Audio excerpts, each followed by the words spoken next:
Timnas Malaysia menuding Indonesia sebagai biang keladi dari sanksi yang dikeluarkan FIFA. Hai, jumpa lagi bersama Gomid Arena, channel seputar olahraga masa kini tanpa batas. Timnas Malaysia menjadi perbincangan hangat saat ini. Tim berjuluk Harimau Malaya itu mendapat sanksi dari FIFA. FAM sebagai Federasi Timnas Malaysia mendapat tendangan keras dari FIFA. FIFA mengklaim Timnas Malaysia menggunakan pemain warisan atau pemain naturalisasi.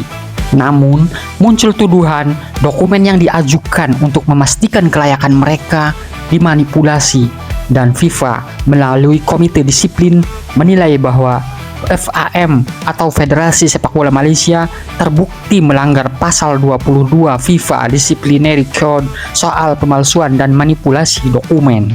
Kasus ini muncul setelah laga kualifikasi Piala Asia 2027 melawan Vietnam tanggal 10 Juni 2025, di mana 5 pemain naturalisasi Timnas Malaysia itu bermain. Keluhan tentang status kelayakan pemain dilayangkan dan FIFA pun mulai menyelidiki secara internal. Dokumen rahasia pun diselidiki oleh FIFA. Jadi, inti persoalannya adalah bukan sekedar naturalisasi, tapi ada dokumen pendukungnya yang diteliti oleh FIFA yang jadi sorotan. Lalu, apa sanksi dari FIFA untuk Timnas Malaysia? Dari rilis FIFA, Federasi Malaysia didenda sebanyak 350.000 French Swiss atau setara dengan 7,3 miliar rupiah. Sementara 7 pemain yang terlibat antara lain Gabriel Arrocha, Facundo Garces, Rodrigo Holgado, Emmanuel Machuca, Joao Figueiredo, John Irazabal, dan Hector Hevel masing-masing didenda 2.000 French Swiss atau 42 juta rupiah. Bukan cuma denda uang, para pemain ini juga disanksi 12 bulan tidak boleh bergelut di dunia sepak bola.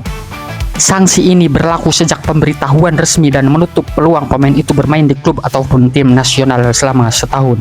Terlebih, jika terbukti yang lebih parah, hasil pertandingan yang melibatkan pemain naturalisasi bisa dibatalkan. Malaysia mungkin harus mengubah kemenangan 4-0 atas Vietnam menjadi kekalahan 0-3. Bagaimana reaksi Timnas Malaysia dan para pemain tersebut? Tentu saja mereka terpukul. Mereka kehilangan panggung tampil selama 1 tahun. Dalam puncak karir mereka, beberapa di antaranya baru debut di Timnas Malaysia. Media Vietnam menyebut bahwa penyelidikan diawali dari protes terhadap kelayakan 5 pemain warisan yang tampil di laga melawan mereka. Sejumlah pemain menyatakan siap jalani proses banding, berharap FIFA mempertimbangkan aspek teknis dan prosedural dokumen mereka. Tentu saja, FAM sebagai Federasi Sepak Bola Malaysia sejak awal membantah keras tuduhan bahwa mereka melanggar aturan. Sekjen FAM, Datuk Nur Azman Rahman, pernah menyebut bahwa hingga saat itu mereka belum pernah menerima surat resmi dari FIFA atau AFC terkait permintaan pencerahan ulang dokumen pemain warisan atau naturalisasi. Mereka menegaskan bahwa semua pemain warisan yang dipanggil telah melalui proses seleksi ketat sesuai pedoman FIFA. Presiden FAM, Johari Ayub, juga menyatakan bahwa federasi tidak akan mengambil jalan pintas dan sudah mematuhi semua regulasi. Tetapi, publik dan media sebagian menganggap sikap FAM terlalu defensif, sebagian mempertanyakan kapan dokumen-dokumen tersebut bisa dibuka agar transparan.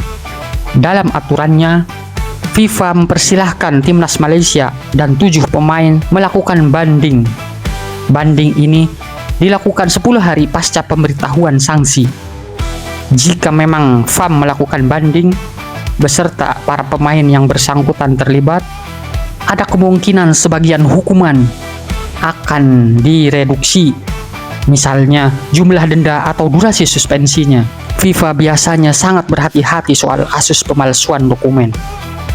Kesimpulannya, Kasus sanksi Malaysia ini bukan drama biasa. Ia menyentuh integritas administrasi federasi, nasib pemain naturalisasi, dan etika sepak bola internasional. Kalau kamu penggemar sepak bola Asia, pantau terus kasus ini karena bisa jadi presiden besar untuk persepak bolaan Asia.